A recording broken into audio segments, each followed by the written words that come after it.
তাহলে দিবা রাত্রি ক্ষমা চাইব কার কাছে?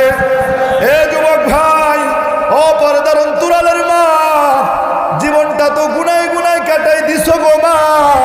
ও বাবা, একবার নিজের যৌবনের পিছনের দিকে তাকায় দেখো। যৌবনের তাড়নায় কত নাফরমানি করলা, কত গুনাহ করলা। আমার তোমার এমন গুনাহ আছে, এমন নাফরমানি আছে, আমার গুনাহের খবর যদি আমার মা বাবা জানতো, আমাকে তেজ্য সন্তান বলে ঘোষণা করতো। কথা বলা ঠিক কিনা?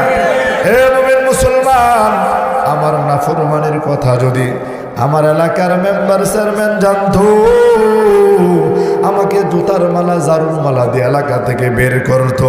কিন্তু আমার তোমার রব এই জীবনে কত নাফরমানির হিসাব আল্লাহ তাআলার কাছে আছে।